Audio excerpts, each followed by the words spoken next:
All right, this is the mayor of the Airwaves, and we will have us on Facebook momentarily. Also on the line, we have my nephew, James.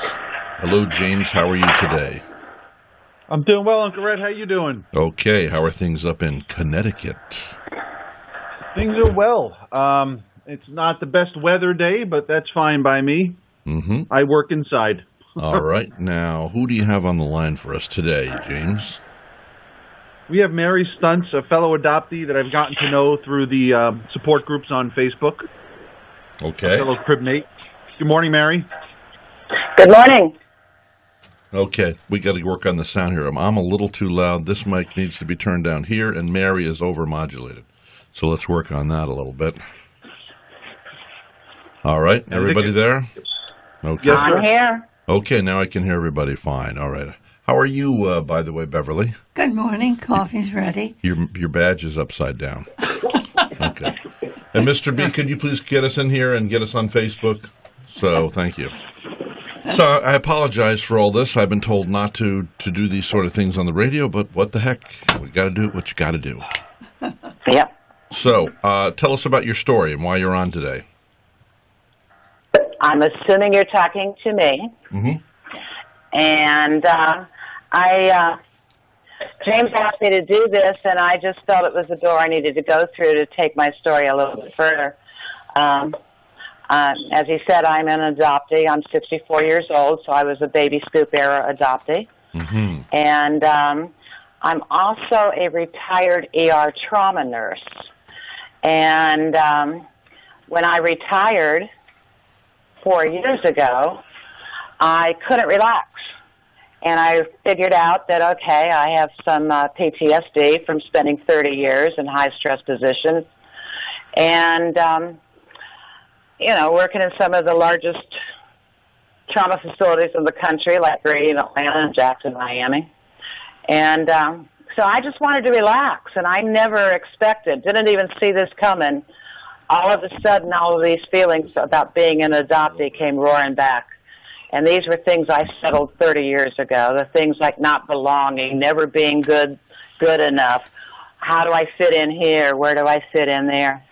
And I'm thinking, whoa. And I decided that they weren't going to take up the last third of my life like they did the first third, and I was going to kill those monsters once and for all. And what I found was a whole history that I had no clue about. And I've also found, just recently, I've connected with a half-brother on my father's side, and he just told me this morning he has located, he thinks, our father who has passed away. And I just recently found a half-sister on the maternal side. So, and she's a twin. Her brother hasn't connected with me yet, but she knows where he's at. So at the right time, that'll get done too. So I'm it's raining relatives for me since I decided to deal with this stuff. And, I want to know how you're feeling this moment, because just this very day, prior to airtime, Mm-hmm. you were told that you located your what do you call it, your birth dad? Yes, my yeah.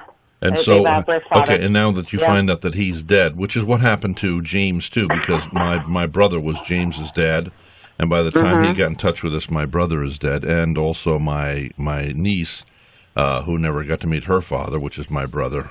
So how are you feeling today, knowing now that you will not get to meet him?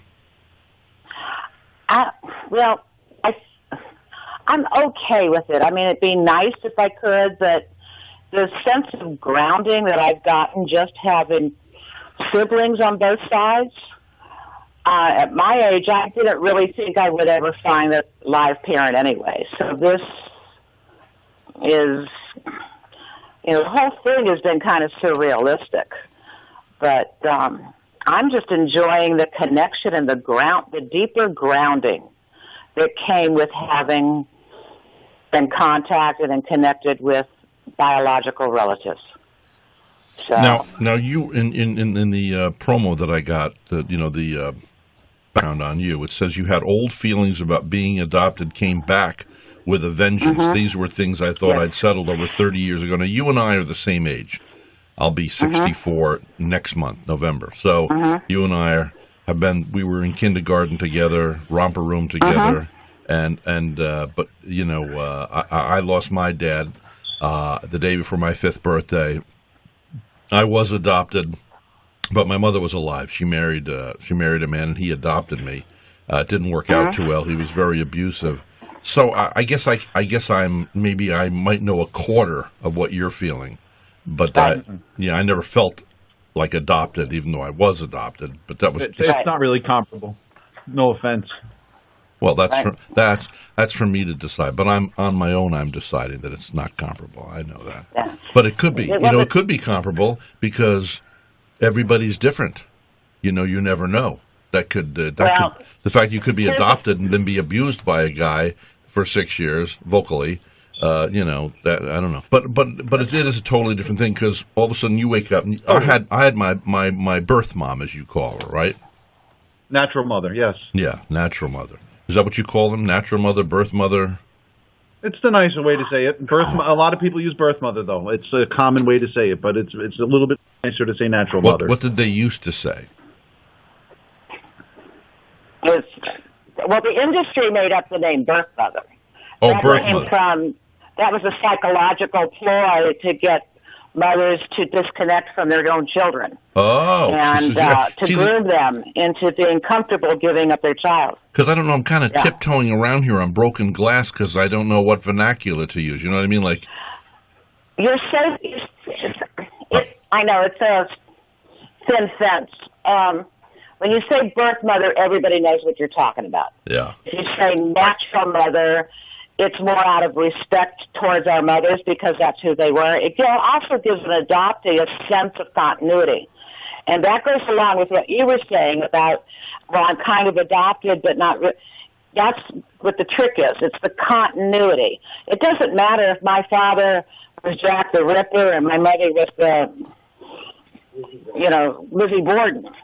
The fact that I would know them and have that sense of grounding and continuity is what gives people a sense of being a part of the world. And I was alive for 9 months before I became Mary Margaret. I have no idea what they were calling me. I'm certain that maybe I was baby 149. I don't know. I don't know. It's a weird world today because everybody wants to blame somebody for their behavior or something, but I know that they say that children have been traumatized by, for instance, I was sick the first few days of my birth, apparently, and my mother went home from the hospital, and I was left with these strangers. I presume she came to visit me. I wish, they knew more then. But I often wonder if that's why I had such a tight relationship with my mother. But they say some of these people that actually have an inability to connect with other people have been traumatized. So for 9 months, you were in the care of who? Well, according to what I've been told and what non-identifying information says, is that I was in a foster care home with a 5-year-old little boy. And but none of that's been verifiable yet. And a lot of the records, especially from those of us in the DSC, have been altered to make it look better than what it really was. So it's all up in the air as far as the truth of it all goes. It could just be a nice story.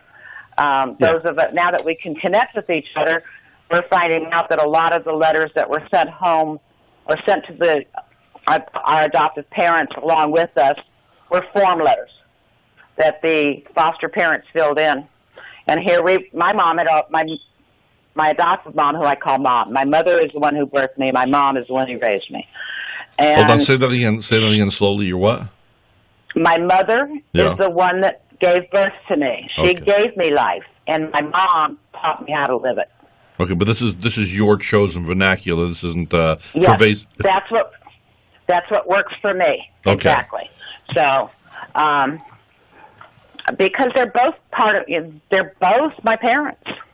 And I think that's one of the things that's very difficult for adoptees is as we grow up, we're breaking away from it. We're constantly learning how to live life on our own without our parents. Well, adoptees have two sets of parents to do that with, and one they don't even know. But, I want to say this on behalf, and I understand this, but, I was brought up with an alcoholic mother. And I had to, I'm 13 years of age putting the booze down the drink, and I was the only adult. The two of us ended up living together. And I'm, and relegated from a very upscale suburban household belonging to three country clubs, extreme affluence. As a 9-year-old, I could go down to M. Schwartz and Company, which was downtown Poughkeepsie, New York, which was the highest high-end male clothing store, and I could just, as a 9-year-old, I could sign for anything I wanted, okay? So I know extreme affluence. And then through this alcoholism, relegated to a little apartment on Main Street, pouring the booze out. So, we all have, that's traumatizing. I had to be an adult, the adult of the household. I remember when my mother finally met Ben, who she would get sober with for over 40 years and marry, that when she first met him, I remember going to myself saying, this is wonderful. Now I can go have a girlfriend. Now, that's a pretty heavy thing for a 14-year-old, 15-year-old to say to himself. And I remember reflecting on that later on. In other words, I was so bound up in wanting to be the protector and the adult for my mother that I wouldn't even allow myself to have an intimate relationship and have a girlfriend until she was taken care of. Right. So what I want to know with you adoptees, okay, it's great to hear all this, and I'm extremely excited to have Mr. Alfano, who is now my nephew in my life. But what are we trying to accomplish with all this? I know, James, if you want to broach this, we're having these interviews. What do we hope to accomplish? Uncovering the realities of adoption from the people who have experienced it, most importantly, the adoptees. I know, listen, I'm not going to discount the importance of the natural mother and their feelings. It's extremely important to me. But, supposedly this is all done in the best interest of the child. Well, we're adults now, and we're speaking, and the general population should hear from us and learn from it. There's practices and reasons that children are adopted. It's not just because both parents died and that child is an orphan. It's market-driven. It's a business. Okay. And you want to expose that. But let me ask you this. In a perfect world, do you believe there shouldn't be – do you think children should just be reared who don't have parents, should be reared by the state? They should not be adopted? No, or not at all. Not at all. I mean, listen, the reality of it is there's always going to be some sort of adoption, but there needs to be adoption reform. First of all, profit needs to be taken out of the picture. Pardon me? What should be? Profit should be taken out of the picture. There should never be coercion. Well, hold on. Hold on. I want to say this about that. Now, I know what you like. I mean, I'm like that too. I wish we had a world that wasn't motivated by profit. But it's just like people get mad when they find out that the CEO of the Red Cross makes $600,000 a year, and I'm an emotional, common guy. And when I first heard that, I was upset years ago. But now I've come to realize that $600,000 a year is not a lot for somebody who has the intellect to run the company. And then you can say, well, then you can say, well, then they need to go somewhere else where they're going to be making $3 million a year. And then who are we going to be left with? We're going to be left with somebody who doesn't have the capacity to really be a CEO. There is a gifting. So I have duplistic feelings about this. I'm conflicted about all this because everybody deserves to, even in the Bible says every labor is worthy of his due. So, how do you do this? It seems like wherever there's money involved, though, it corrupts people, But the problem is when you're exchanging money for your human life, it's called human trafficking. Yeah. Right. It's morally wrong. So maybe this should be handled really, once again, I know that you're not a believer at this point, James, but maybe this is where the church has fallen through the cracks and really Exactly. Bingo. That's it. There. Yeah. Yeah, that's exactly what has happened. The church has been manipulated by the industry to think that bringing a child into your... First of all, let's go back to... The industry has manipulated this whole system. They use Bible stories, they've used scriptures, and nobody is going back to the scriptures and searching for them and getting the true answer. And this, you hit my nerve on this one. Good. Okay. We're supposed to be taking care of the infants. We're not supposed to use the infants to bring them into our home to complete our family. We're supposed to be opening our family to somebody who needs one. There's a big difference. And okay, explain that. Explain that. Hold on. 800,000 people. Go ahead. I'm sorry. Explain that.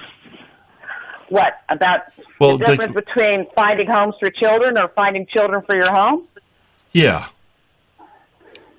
Well, there's 800,000 people in orphanages that need homes, and people are paying $50,000 for an infant because they're infertile.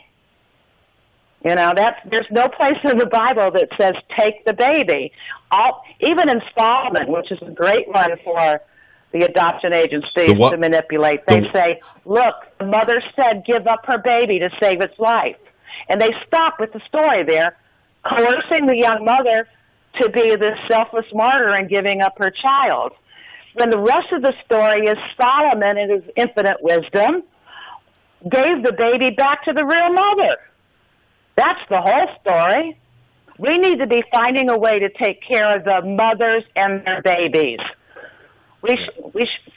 Mothers shouldn't be talked out of their children. If the mother won't or can't parent, then you look at kinship. You look at people in the family to take the child in. Okay, hold on. But hold on. Let me say this. Like the other day, of somebody that I know at 68 years of age is having a child, a famous individual. Okay, so, and you were talking to me, Beverly, and you said, oh, what a shame to have a child at 68. Let me tell you something. First of all, I don't have any kids. And let's say all of a sudden, 5 years from now, I'm 63, and if I want to have a child, I tell you what, or if I was that child, I'd rather be born and have an old dad than not be born at all. People say, oh, it's terrible to do to the child. Let me tell you something. I'd rather be born into this world and have nobody and be able to fight my way, just like I fought my way to that egg, because we're all winners and champions, because we are the one sperm that swam and got up there to the egg, man. We are champions. Everybody born, the mayor of the Airwaves declares, everybody that's been born is a champion henceforth and forevermore. Yeah. So anyway, but I don't know. So, do you guys want to end adoption? I mean, because it is. No. We don't want, there should not be secrecy. Why are our records sealed? That's wrong. Why do they change names? There's too much secrecy. Yeah. And any place that you have all this secrecy means there's also evil. Okay, let me ask you this. The difference between the dark and the light. Okay, but let me ask you this. Let's say that I adopted the two of you. Let's say you and James were my adopted children. Okay. And all of a sudden, now I get you home, and I don't know what the circumstances for you are.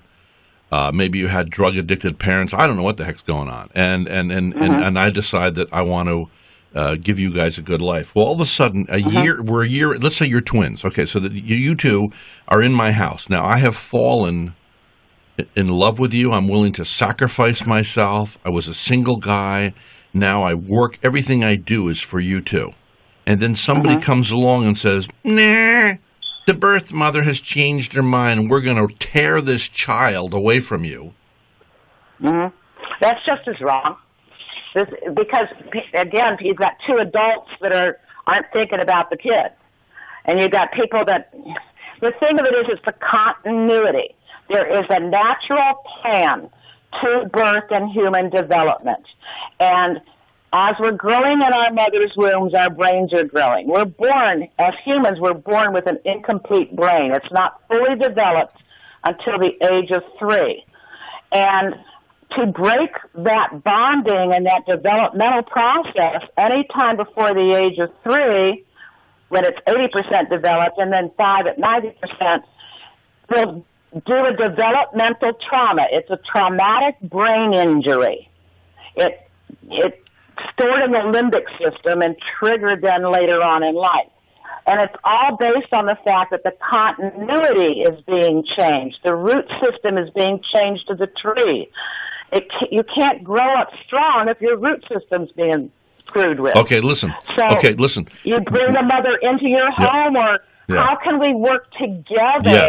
Yes. Now listen, the machine is going to cut us off automatically to go to the news. The computer does this. Now, what I want to know, people are listening right now. I want them to know that they can listen to these podcasts 24/7. James is putting them up on YouTube. He's putting them up all over the internet, so you can listen to this anytime, and they'll be there henceforth in the future forevermore. Right, James? That's correct. How do they find YouTube and you just search on Adoption Experienced. You'll find the channel where these are. Adoption Experience or Adoption Experienced? With a D at the end, Experienced. Okay, Adoption Experienced. Okay, so you're posting those. That's great. We're going to continue on for another hour, ladies and gentlemen, on FM and AM radio, Facebook, and iHeartRadio, WAXE, anywhere in the world here. It clears a button. And, of course, if you have to work or you have to leave your house or something, you can go to one of the podcasts to listen. And, again, the title of that, again, James, is? Adoption Experienced. And if they Google that? On YouTube. On YouTube, okay.